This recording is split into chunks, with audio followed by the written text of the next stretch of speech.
जय हिंद दोस्तों।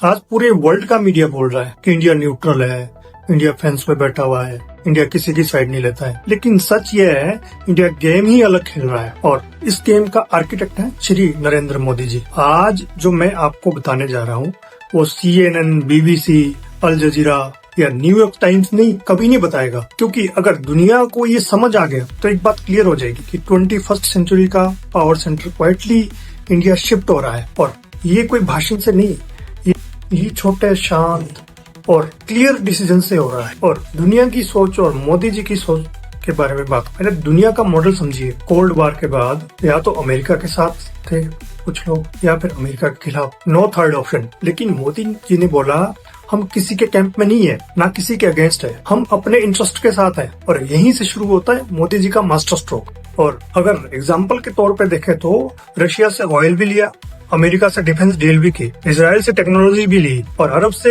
विश्वास भी जीता और अफ्रीका से फ्यूचर पार्टनरशिप भी बनाई।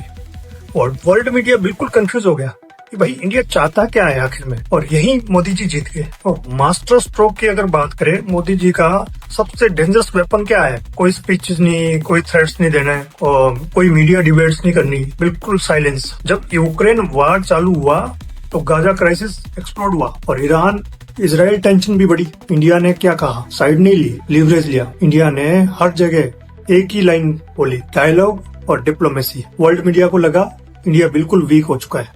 ग्राउंड रियलिटी देखिए, रशिया से इंडिया बात भी करता है, इजराइल से भी करता है, अरब वर्ल्ड से भी बात करता है और अमेरिका से भी बात करता है और यूरोप से भी बात करता है। ये सिर्फ इंडिया के साथ हो रहा है। स्ट्रोक 2 की अगर बात करें, अब आते हैं उस डिसीजन पर जिसको पहले वेस्ट ने ज्यादा क्रिटिसाइज किया। इंडिया ने रशिया से ऑयल क्यों खरीदा? सिंपल जवाब नहीं है, जीनियस जवाब है। फैक्टर, यूरोप ने खुद रशिया से गैस ली, इंडिया से सस्ता ऑयल लिया, रिफाइनिंग की और वही फ्यूल यूरोप को बेचा। रिजल्ट क्या हुआ? इंडिया का फॉरेक्स स्ट्रॉन्ग हुआ, इन्फ्लेशन कंट्रोल आई और यूरोप डिपेंडेंट हो गया। और मोदी जी ने कुछ नहीं बोला और काम हो गया। मास्टर स्ट्रोक 3 की अगर बात करें, ग्लोबल साउथ की नेतागिरी की। G20 याद कीजिए, पहली बार अफ्रीका को परमानेंट सीट दी G20 में। डेवलपमेंट को सेंटर स्टेज बनाया, वेस्ट के लेक्चर कम किए, इंडिया की लीडरशिप ज्यादा बढ़ी। और ये सिर्फ सबमिट नहीं था, ये मैसेज था, दुनिया सिर्फ अमेरिका यूरोप नहीं है, इसलिए अफ्रीका इंडिया के साथ, लैटिन अमेरिका इंडिया के साथ।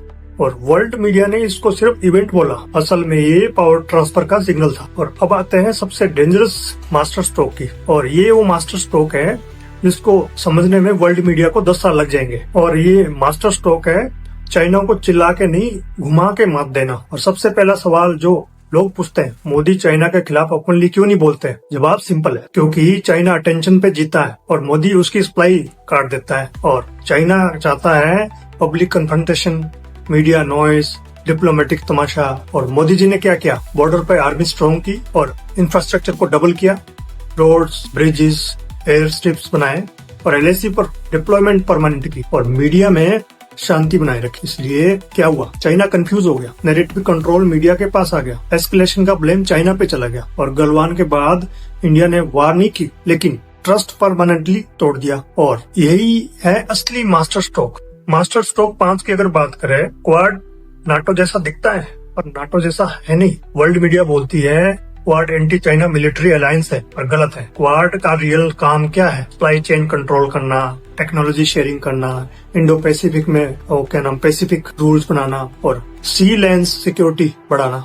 यानी ये वार अलायंस नहीं है, economic plus tech plus maritime dominance है। और इसमें इंडिया का रोल एंकर कंट्री का है। और US पावर देता है, जापान मनी देता है, ऑस्ट्रेलिया ज्योग्राफी देता है और इंडिया लेजिटिमेसी देता है। इसलिए क्वाड बिना इंडिया के बेकार है। और मास्टर स्ट्रोक 6 की अगर बात करें, डिफेंस एक्सपोर्ट, जो कोई नोटिस नहीं कर रहा है। 10 साल पहले की बात करें तो इंडिया आर्म्स इम्पोर्टर था, इंडिया अलग अलग कंट्री से आर्म्स इम्पोर्ट करता था। और आज इंडिया इमर्जिंग एक्सपोर्टर बन चुका है। और फैक्ट की बात करें, missile, drone, artillery, naval equipments, buyer कौन है इनका? इंडिया से अफ्रीका, साउथ ईस्ट एशिया। का मतलब क्या है? जिस देश के हाथ में आपका वेपन होता है वो देश आपका दुश्मन कभी नहीं बनता है। और ये सॉफ्ट पावर नहीं, हार्ड इन्फ्लुएंस है। मास्टर स्ट्रोक 7 की अगर बात करें, वार के बिना सुपर पावर मॉडल। हिस्ट्री देखिए, अमेरिका बना वार से, चाइना बना एग्रेशन से, रशिया बना फोर्स से। और इंडिया का मॉडल क्या है? नो वार, फुल पावर और इकोनॉमी ग्रो करना, मिलिट्री रेडी करना और डिप्लोमेसी फ्लेक्सिबल रखना और इमेज पीसफुल रखना। इसलिए वर्ल्ड इंडिया को थ्रेट नहीं मानता बल्कि ऑप्शन मानता है और ये बहुत बड़ी बात है। और मास्टर स्ट्रोक 8 की अगर बात करें, ग्लोबल ट्रस्ट बैंक। आज दुनिया में अगर कोई भी क्राइसिस आती है तो यूक्रेन इंडिया को इन्वॉल्व कर देता है, मिडिल ईस्ट इंडिया को इन्वॉल्व करता है, अफ्रीका इंडिया को इन्वॉल्व करता है, क्योंकि इंडिया लेक्चर नहीं देता है, इंडिया सैंक्शंस नहीं लेता है, इंडिया रिजीम चेंज नहीं करता है। इंडिया बोलता है आप काम की बात बताओ। और यही मोदी इरा की सबसे बड़ी अचीवमेंट है। और अब ये सवाल है कि अगर इंडिया इतना स्ट्रॉन्ग हो रहा है तो वर्ल्ड मीडिया इसको कम क्यों दिखा रहा है? क्या वेस्ट इंडिया से डरता है? 2030 के बाद दुनिया का पावर मैप कैसा होगा? और सबसे इम्पोर्टेंट, क्या मोदी जी के बाद भी ये स्ट्रेटेजी चलेगी? और मास्टर स्ट्रोक 9 की अगर बात करें, वर्ल्ड मीडिया इंडिया को पूरा क्रेडिट क्यों नहीं देता है? लोग कहते हैं वेस्ट इंडिया को इग्नोर करता है, और सच क्या है? वेस्ट इंडिया से नर्वस है। रीजन सिंपल है, वर्ल्ड मीडिया क्या पुराना मॉडल, या तो अमेरिका का हीरो या अमेरिका का विलन। और इंडिया फिट नहीं होता। इंडिया ओबिडेंट एलाई नहीं है किसी का भी, और इंडिया एनिमी भी नहीं है। इंडिया बोलता है हम अपना देख लेंगे।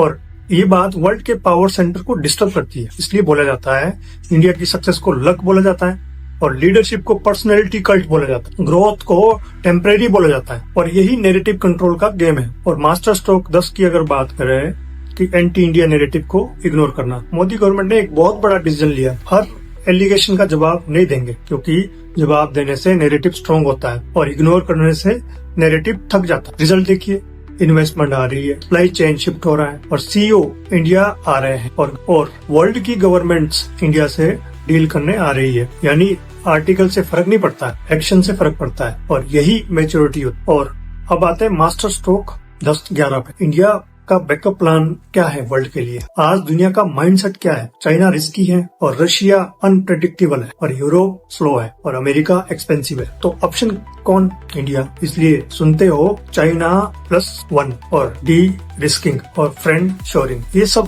फैंसी वर्ड है। असल मतलब क्या है? तो असल मतलब है अगर सिस्टम फेल हो जाए तो इंडिया है, और ये पोजीशन इंडिया ने बिना वार और बिना थ्रेट से ली है। और मास्टर स्ट्रोक 12 की अगर बात करें 2030 के बाद के पावर मैप की, 2030 के बाद दुनिया ऐसी होगी, सिंगल सुपर पावर नहीं होगी, मल्टी पावर पोल्स होंगे। उसमें एक नाम फिक्स है, इंडिया, क्योंकि यंग पॉपुलेशन है, स्टेबल पॉलिटिक्स है और ग्रोइंग इकोनॉमी है और नॉन एग्रेसिव इमेज है और स्ट्रेटेजिक पेशेंस है। और चाइना का राइज फियर से भरा है और अमेरिका का पावर फोर्स से भरा है और इंडिया का राइज ट्रस्ट से भरा है। और ट्रस्ट स्लो होता है, पर एक बार बिल्ड हो जाए तो बहुत बड़ी पावर हो। और सबसे बड़ा सवाल, मोदी के बाद क्या? यहीं पे लोग गलती करते हैं। ये स्ट्रेटेजी सिर्फ मोदी की नहीं रही, ये अब ब्यूरोक्रेसी में है, मिलिट्री डॉक्ट्रिन में है, फॉरेन पॉलिसी में है और बिजनेस माइंडसेट में है। मोदी ने सिस्टम को रीप्रोग्राम किया है और लीडर बदल सकता है, लेकिन डायरेक्शन अब फिक्स हो चुकी है। तो भाइयों, वर्ल्ड मीडिया जो नहीं समझ पाई ये है, इंडिया शोर नहीं मचाता, इंडिया वार्निंग नहीं देता है, इंडिया प्रेशर नहीं बनाता है, इंडिया क्वालिटी बोलता है। जब जरूरत पड़ेगी हम रेडी होंगे। और इसीलिए दुनिया इंडिया को अंडर एस्टिमेट करती है और फिर सरप्राइज हो जाती है। यही था मोदी जी का असली मास्टर स्ट्रोक, जो वर्ल्ड मीडिया समझ नहीं पाया। और पावर वो नहीं होती है जो दिखाई दे, पावर वो होती है जिसके बिना दुनिया का काम न चले। और आज दुनिया का काम इंडिया के बिना नहीं चल रहा है। धन्यवाद। जय हिंद, जय भारत।